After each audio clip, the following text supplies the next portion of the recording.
بزرگان دین، نوجوان دوستوں، عزیز بچوں اور ملت کی ماں اور بہنوں، اللہ رب العالمین نے اس دنیا فانی کے اندر کئی ایک مخلوقات کی اللہ رب العالمین نے تخلیق فرمائی ہے، لیکن ان مخلوقات میں اللہ رب العالمین نے انسانوں کو فضیلت عطا فرمائی ہے، اور عام انسانوں پر اللہ رب العالمین نے مومنوں اور متقیوں کو فضیلت عطا فرمائی ہے۔ اور مومنوں اور متقیوں میں سے جو عابد ہیں، جو زاہد ہیں، جو عبادت گزار ہیں، ان کو فضیلت عطا فرمائی ہے، اور ان پر اللہ رب العالمین نے علماء کو، فضلاء کو، بلغاء کو، ان کو فضیلت عطا فرمائی ہے۔ اور ان علماء پر اللہ رب العالمین نے محدثین کو، مفسرین کو، مفکرین کو، بڑے بڑے علماء کو، ان کو فضیلت عطا فرمائی ہے، اور ان پر اللہ رب العالمین نے تبع تابعین کو، اور تبع تابعین پر تابعین کو، اور تابعین پر صحابہ کرام کو، اور صحابہ کرام پر انبیاء کرام کو، اور انبیاء کرام پر اولو العزم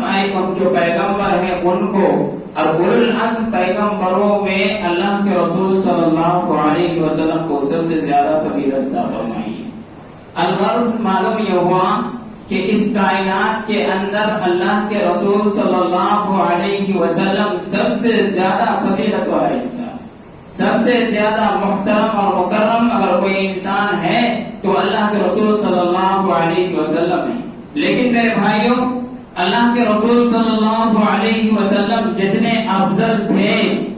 اتنے ہی اللہ کے رسول صلی اللہ علیہ وسلم کو ستایا گیا، اللہ کے رسول صلی اللہ علیہ وسلم کو تکلیفیں دی گئی، اللہ کے رسول صلی اللہ علیہ وسلم کو مصیبتوں کو جھیلنے پر مجبور کیا گیا۔ چنانچہ آپ دیکھیں کہ جب اللہ کے رسول صلی اللہ علیہ وسلم نے اپنی نبوت کا اظہار کیا، نبوت کا دعویٰ کیا، اور لوگوں کے سامنے کہا کہ اے لوگوں، قولوا لا الہ الا اللہ تفلحون، کہ تم لوگ لا الہ الا اللہ کہو کامیاب ہو جاؤ گے۔ تو مکہ کے ان وادیوں میں رہنے والے دیہاتی لوگوں نے کہا کہ اجعل الآلہۃ الہا واحدا ان ھذا لشیء عجاب، کہ ہم اپنے معبودوں کو چھوڑ کر ہم لات کی عبادت کرتے ہیں، ہم عزیٰ کی عبادت کرتے ہیں، ہم منات کی عبادت کرتے ہیں، ہمارے بڑے بڑے معبودان ہیں، ہم ان کی عبادت کرتے ہیں، اور ان سب کی عبادتوں کو چھوڑ کر تمہارے ایک اللہ کی عبادت کرنے لگ جائیں، ان ھذا لشیء عجاب۔ یہ بڑی عجیب بات ہے، یہ بڑی عجیب بات ہے۔ نہ صرف یہ کہ مکہ والوں نے آپ صلی اللہ علیہ وسلم کی دعوت کو قبول نہیں کیا،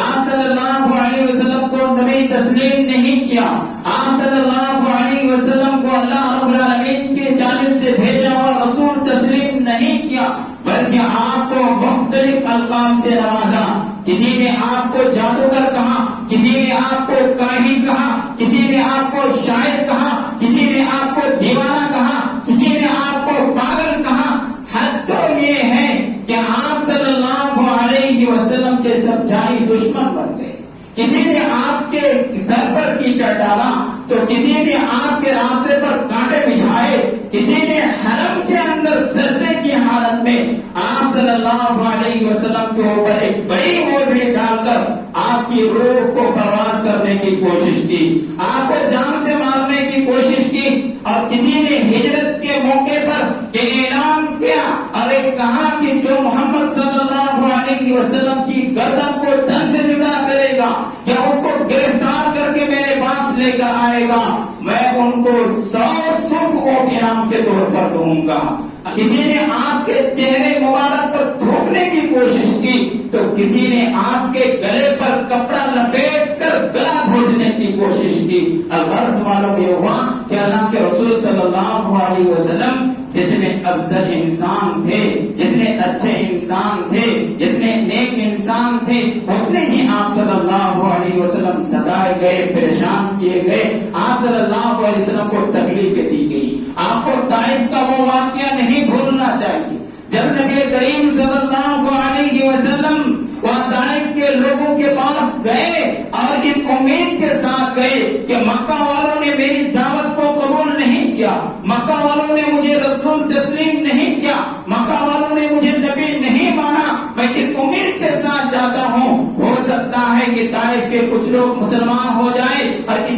اسلام کو تقویت پہنچے، مسلمانوں کو تقویت پہنچے، لیکن وہاں کے لوگوں نے نہ صرف یہ کہ اللہ کے رسول صلی اللہ علیہ وسلم کی دعوت کو ٹھکرایا، آپ صلی اللہ علیہ وسلم کی باتوں کو نہیں مانا، بلکہ وہاں کے جو بادشاہ تھے، وہاں کے جو امیر لوگ تھے، وزراء تھے، انہوں نے اوباشوں کے حوالے کر دیا، اوباشوں کو کہا، لفنگے لوگوں کو کہا کہ تم ان کو یہاں سے بھگاؤ، یہاں سے نکالو، تو ان لوگوں نے آپ صلی اللہ علیہ وسلم کا گھیراؤ کیا، آپ صلی اللہ علیہ وسلم کو راستے کے دونوں طرف سے گھیر لیا اور اس طرح پتھر برسائے کہ آپ صلی اللہ علیہ وسلم کا مبارک پیر زخم ہو گیا اور خون بہ کر آپ کے جوتے میں جم گیا۔ میرے بھائیوں، بے ہوشی کے عالم میں آپ صلی اللہ علیہ وسلم کسی طرح جا کے وہ عتبہ کے باغ میں پناہ لیتے ہیں، وہاں بے ہوشی کے عالم میں نبی کریم صلی اللہ علیہ وسلم پڑے ہوئے ہوتے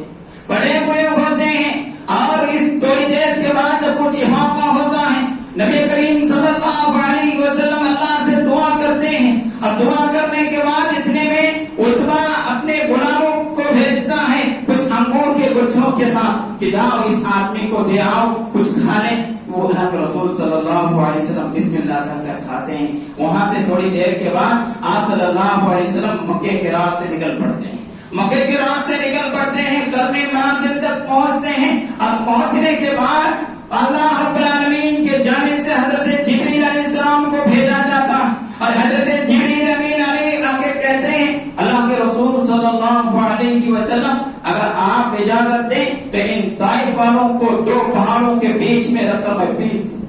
میں دو پہاڑوں کے بیچ میں رکھ کر ان طائف والوں کو پیس دوں۔ آپ یہ مت سمجھنا میرے بھائیوں، اللہ کے رسول صلی اللہ علیہ وسلم کمزور تھے، اللہ کے رسول صلی اللہ علیہ وسلم لوگوں سے بدلہ لینے پر قادر نہیں تھے، مسلمان اس وقت بہت نازک حالت سے گزر رہے تھے، لہذا جن لوگوں نے آپ کو ستایا، آپ کو پریشان کیا، آپ کو شاعر کہا، آپ کو جادوگر کہا، آپ کو کائن کہا، آپ کو دیوانہ کہا، ان سے اللہ کے رسول صلی اللہ علیہ وسلم بدلہ نہیں لے سکتے تھے، بلکہ آپ یاد کیجئے کہ اللہ کے رسول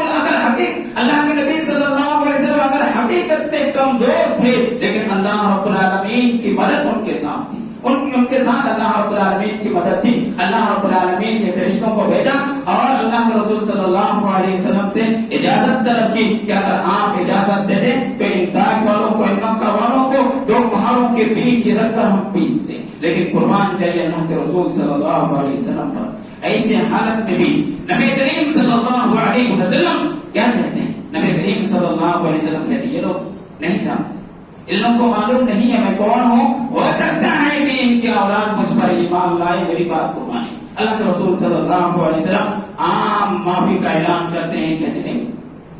ماننے کی ضرورت نہیں۔ میرے بھائیوں، جہاں صبر کی بات ہو وہاں اللہ کے رسول صلی اللہ علیہ وسلم کا نام نہ آئے، ایسا نہیں ہو سکتا۔ اللہ کے رسول صلی اللہ علیہ وسلم اس قدر صبر کیے پھر بھی قرآن کہتا ہے فاصبر کما صبر اولو العزم من الرسل ولا تستعجل لهم۔ اے نبی کائنات صلی اللہ علیہ وسلم، آپ صبر کیجئے اور اسی طرح صبر کیجئے جس طرح کے اولو العزم پیغمبروں نے صبر کیا۔ آپ سے پہلے جتنے اولو العزم پیغمبر آئے تھے ان لوگوں نے جس طرح صبر کیا، کسی کو آرے سے چیر کیا گیا، کسی قوم کے لوگوں نے بہت زیادہ ستایا، کسی کو گھر سے نکلنے پر مجبور کیا، ان لوگوں نے جس طرح صبر کیا آپ اسی طرح صبر کیجیے۔ اس آیت سے میرے بھائیوں صبر کی اہمیت کا پتہ چلتا ہے اور صبر کیا چیز ہے اس کا اندازہ ہوتا ہے۔ اللہ رب العالمین نے دوسرے مقام پر ارشاد فرمایا کہ تم لوگ صبر کرو اور صبر کرنے والوں کی اجر و ثواب کو اللہ رب العالمین ضائع نہیں کرتا۔ اللہ رب العالمین ایسے محسن بندے،